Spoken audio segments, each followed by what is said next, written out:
Let's geek out on some gear, shall we? Today, guys, we're going to be checking out Kirk Hammett'S gear through the years, part 1. Let's get into it.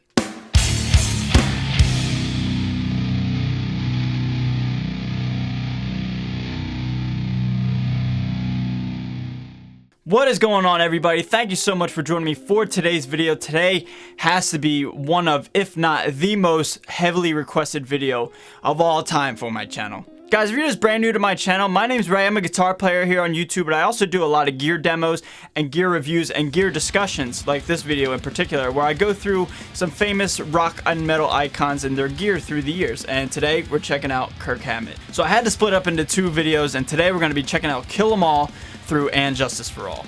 So Kirk Hammett's career with Metallica starts when he's 20 years old, and it's rumored that his career started the day before Metallica went into the studio to record Kill 'Em All. We all know the feud between Dave Mustaine and James Hetfield. Dave Mustaine was fired the day before they started to record, and as soon as that happened, Lars Ulrich was on the phone to Kirk Hammett to fly him out to record Kill 'Em All. Now, this album was very hard to research for me personally, just because there's not really a lot of like concrete evidence. Even with a lot of the first couple albums with Metallica, there's like a lore and a mystique about the albums and the gear, and there's a lot of arguments on the internet. So I had to make sure I put out factual stuff and make sure I'm telling you guys as accurate information as I personally could find without just throwing everything at you that I've heard and that I've seen, alright?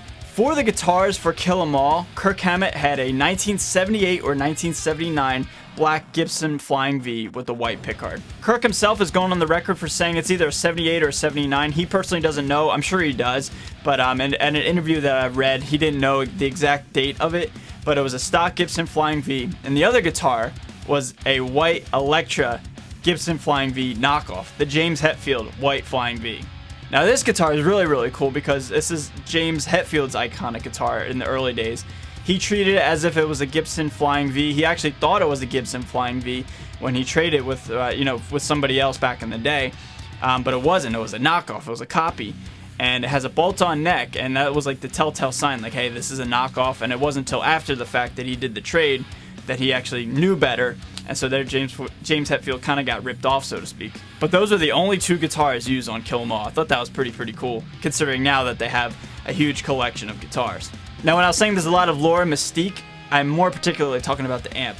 The amp, there's only one amp used on Kill 'Em All, and it is such a heated and argued and heavily debated topic online about what exactly that amp was. But from my own personal research, I can believe that it was a 1959 Marshall Plexi that was modified from the same gentleman that modified Eddie Van Halen's early Marshall.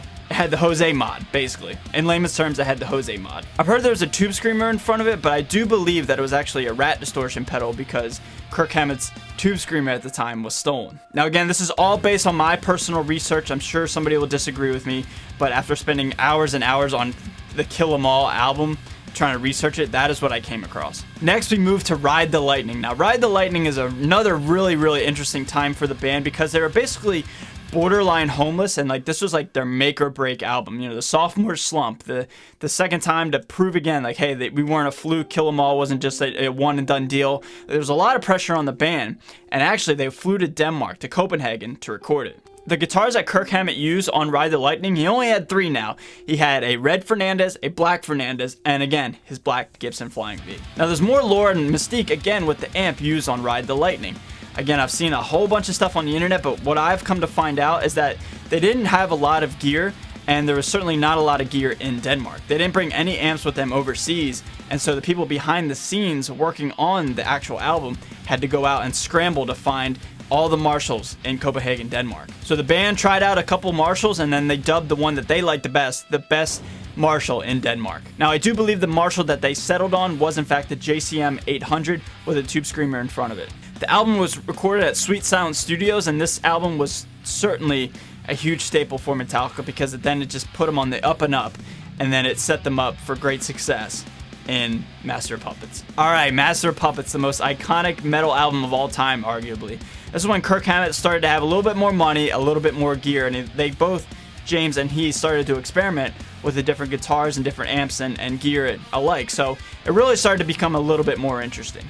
For the recording of the album, there was 2 main guitars used. Kirk Hammett used a Rhodes V by Jackson that he actually got on the Ride the Lightning tour cycle, and again his tried and true Gibson Flying V. As always, there's more mystique and more lore and more interesting facts about the amps and the tube sounds from Master of Puppets. Now I could say for some reason, I don't know why, but it's interesting nonetheless.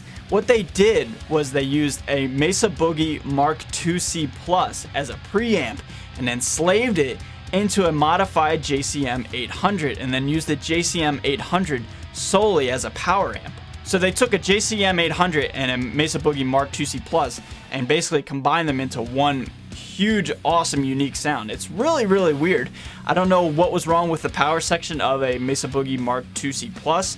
Maybe somebody can inform me, but it's just like, you know, I find it not almost unnecessary, but certainly really, really unique as to like, nobody does that. Nobody's really done that, you know, to my knowledge. I'm sure there's people that have, but like that sound is so iconic, and it's even more iconic of how interesting that is to run an already awesome amp into an awesomer amp and then combine them. It's really, really cool. During the tour cycle of Master of Puppets, that's when Kirk Hammett started to play ESP guitars. You know, when we think of Kirk Hammett nowadays and ESP, like they go hand in hand, right? Well, that wasn't always the case. It wasn't until 1986 that Kirk Hammett got his first ESP guitar. The guitar was the ESP MM270, or dubbed the Zorlak guitar, and that is the first time Kirk Hammett had the iconic skull and crossbones, you know, super strat looking guitar. It wasn't until 1986 that he got this. This brings us to the classic And Justice for All album. My favorite album of all time from Metallica. Not the best sounding, but certainly the best songs, and there's awesome gear and really more unique stuff used on this album. Let's talk about it. So from what I found from research, there's only 2 guitars used on this album. It was his ESP Zorlak, and again, his Gibson Flying V, but his Gibson Flying V finally was upgraded, or just modified if you will, not necessarily upgraded, from the stock pickups to some EMGs. And as always, the amps were very, very difficult to find concrete evidence of what was used, but it can be inferred from this picture that it was a Mesa Boogie Mark IIc Plus again, as well as a Mesa Boogie Strategy 400.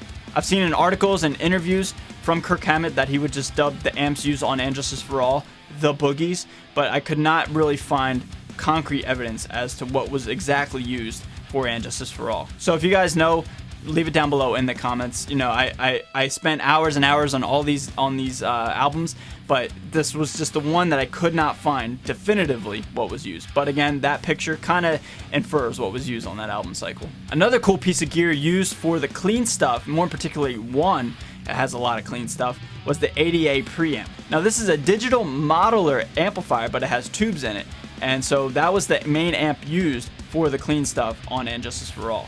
I use one as an example because when we think of And Justice for All, let's be real, we think of the song One, and there's a lot of clean stuff in that, and all that clean tone was the ADA preamp. And one final guitar that I've yet to mention in this video that Kirk Hammett was playing was his 1989 Gibson Les Paul Custom.